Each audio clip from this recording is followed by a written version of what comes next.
Alright, hey everybody, welcome back to the channel. It's Rob, it's Merc and Gun Reviews, and we are back with more of The Expanse, Season 3. Full spoilers if you haven't seen this episode, we're on Episode 4. It's called Reload, and it's another pretty good episode.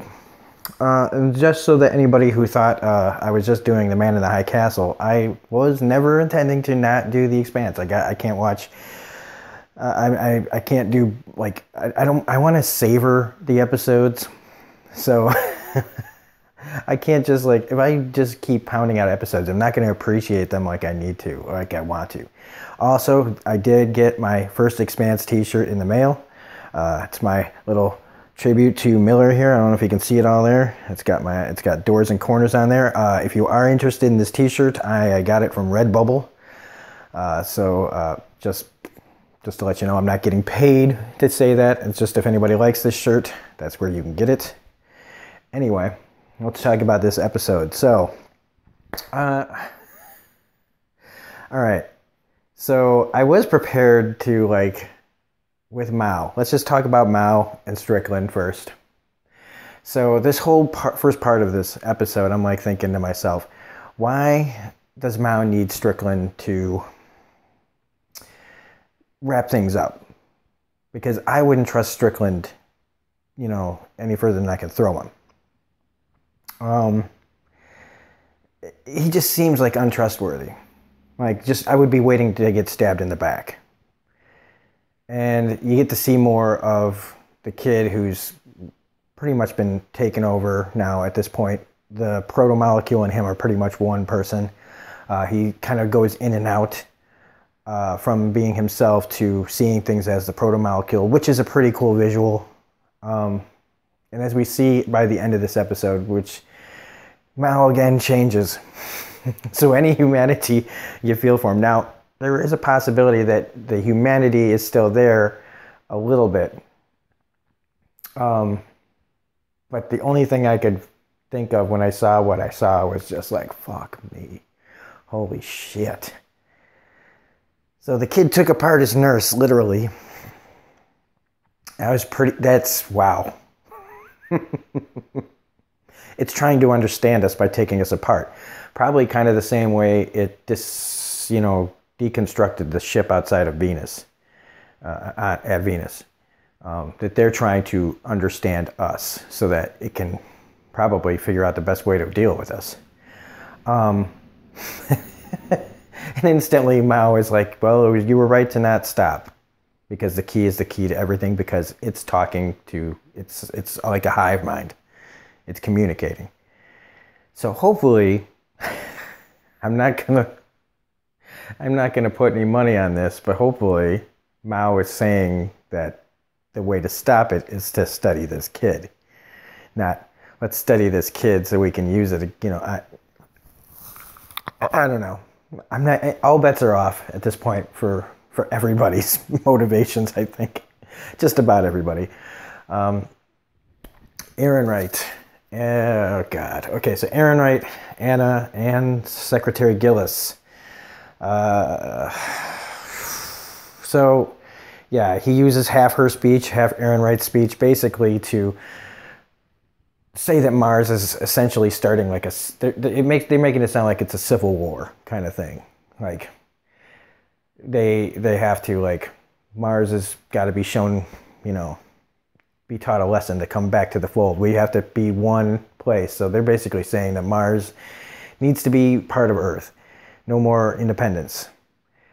So that pisses Hannah off legitimately. And I love how she deals with Ehrenreich. Just shut the fuck up, Ehrenreich. And calls, you know, and tells Gillis what he needs to hear. And Ehrenreich just doesn't care. I love it that he doesn't care. He is the guy that you love to hate now. And Gillis, I don't even know, like, I don't respect him at all. Because even if he does listen, he's so spineless. Like, if he flip-flops back and forth, like, even if he gets presented the truth, he just seems to be, like, a puppet. I mean, she calls him that, right? And he just can't, he's just needing to be led. He can't do things on his own. He needs this Ehrenreich to tell him what to do. So anyway, that's it for that. Now we have everything else that's taking place on the Rossi, where they are trying to strip a ship that was blown up, got into a fight, and it lost its life support, and they need to refuel. They need bullets. They need to do everything, replenish everything they lost, helping Christian and Bobby escape. Now Bobby doesn't like this, but tough shit, Bobby. That's I like Bobby, but everything in this episode just had me going. Holden's group is trying to do the right thing, and everybody else is fighting them because they're trying to stay out of things.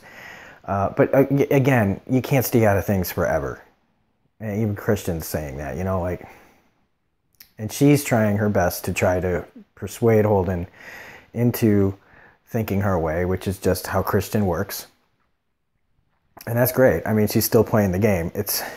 And Holden does need a push because people the right people need to get the information that she has, that Aaron Wright's behind everything, that this whole thing's built on a lie created by him and Mao. Now, that information, even if it goes to the right people, which, let's just skip, I'm not going to skip right to the end, but they eventually do get it to Anna. Now, and they also want to get it, but will Anna be able to get it to Gillis before Aaron Wright finds out? It's been my experience that in these kind of situations on TV shows that, I hope she gets it to Gillis and it doesn't turn into a Game of Thrones situation where Aaron Wright finds out and kills Anna or the secretary or both and calls them traitors. Who knows? But then we have the rest of the Martians that they find. So they do find these Martians alive before Bobby can completely have a meltdown about them stripping the ship. They do the right thing. They get them out of there. But of course, these kids, once they figure out that the Rossi is not under Mars' control, and they decide to turn the tables and try to take the ship back to Mars because Holden's out of the war and they want back in it. And it's partly understandable that they want to kick some ass, and part of me calls them little cunts. Just because they're fighting against my crew. All right, so I guess I've gotten to that point, okay? So I'm calling myself a real fan of this show at this point. When I think of them as my crew, and anybody who gets in their way, you can get shot out the airlock as far as I'm concerned. Even if they don't always get along. So these kids, once they hit Alex, I was like, fuck them. I was just like, nope. I don't care how misguided they are. Don't care. And when they get Alex up and they try to do this Mexican standoff, and Holden has to kill one of them, which was great. He doesn't know the ship, and Holden takes. The punches Holden takes to the face. That was really great. And kills him. He chokes him out. And then Bobby. I really was a little nervous for Bobby there for a second. Because, even though the one kid's saying, hey man, she could take that gun and feed it to you. Right with the gun in front of her face, I wouldn't have risked that. Bobby could have had her face blown off. And I was waiting for it. I was ready for it. But, I guess I knew that she wouldn't get killed, but anything's possible.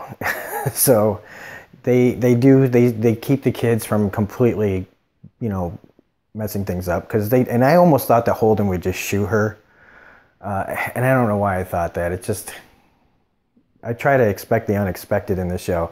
I love Amos's reaction to missing everything, which is just, did I miss it?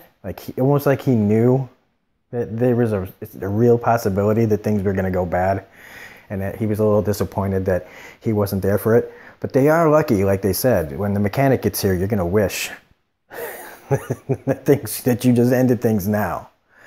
And Christian's manipulation of the situation. I love how she talks to this kid like, this fucking idiot. I don't care if he shoots you out the airlock, but she wants to send, so they get the message, they've sent the message to Anna, and now they want to send this message to Souther. But I don't think Christian knows that Nguyen is in charge of the the king, the Annabeth King, is that what it's called?